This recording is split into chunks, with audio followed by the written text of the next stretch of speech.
స్వాతంత్రం వచ్చే నాటికి మన జనాభా 30 కోట్లు, గోవుల జనాభా 130 కోట్లు. అంటే ఒక్క మనిషికి 4 గోవులు ఉండేవి.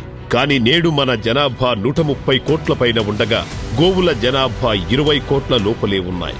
కబేళాల ద్వారా ఇప్పటి వరకు 80 కోట్ల గోవులను చంపి యథేచ్ఛగా ఎగుమతి చేసి రోగాలను దిగుమతి చేసుకున్నాం. మనకు ఊపిరి పోసేది గోవే అని చెబితే ఆక్సిజన్ ఇవ్వడానికి చెట్లున్నాయి కదా అని ఆవులను చంపేస్తారు.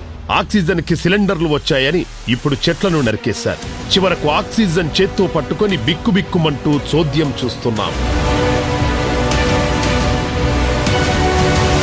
ఎన్నో సూచనలు వచ్చినా, ఎన్నో ప్రళయాలు వచ్చినా తెలుసుకోలేకపోతున్నారు. ఎందుకిలా జరుగుతున్నాయని ఆలోచన కూడా చేయట్లేదు.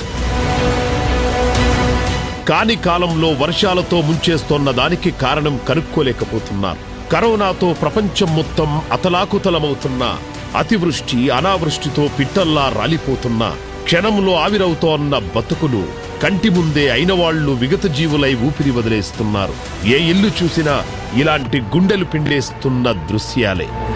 సర్వనాశనమైపోతా సార్. ఇంకా మనిషి అనేవాడే ఉండడు సార్. వచ్చింది సార్ పోయే కాలం. పాపం బాగా పండిపోయింది.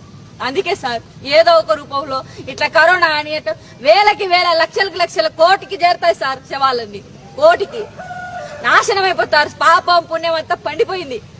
పేద బీద అనేది ఏం లేదు, పోయింది సార్ అంతా నాశనం. మరోపక్క చెట్లను నరికేసి కాలుష్యంతో కాటికి దగ్గరగా బతికీడుస్తూ మళ్లీ చెట్లు నాటిస్తున్నామని అనుకుంటున్న ఓ వెర్రి జనాల్లారా, మరి ఇక మీకు ఆ అవసరం రాకపోవచ్చు. మరి ఎందుకంటే చెట్లకు కూడా వింత రోగం వచ్చి నేలరాలుతున్నాయి తెలుసా? వీటన్నిటికీ మూలం గో వ్యవసాయాన్ని వదిలి విషాన్ని చల్లడం, విషాన్ని తినడం, విషాన్ని పీల్చడం, విష సంస్కృతి అలవాటు చేసుకోవడం వల్ల వాతావరణంలో సమతుల్యం లోపించింది. అందువల్లే ఇన్ని విపరీతాలు సంభవించాయని మేధావులు చెబుతున్నారు.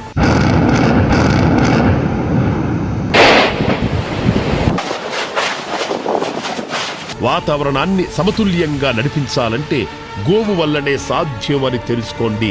గోపంచ ద్రవ్యాలతో మన ఆరోగ్యాన్ని, మన చుట్టూ ఉన్న పరిసరాలను, ప్రకృతిని కాపాడుకోవచ్చు.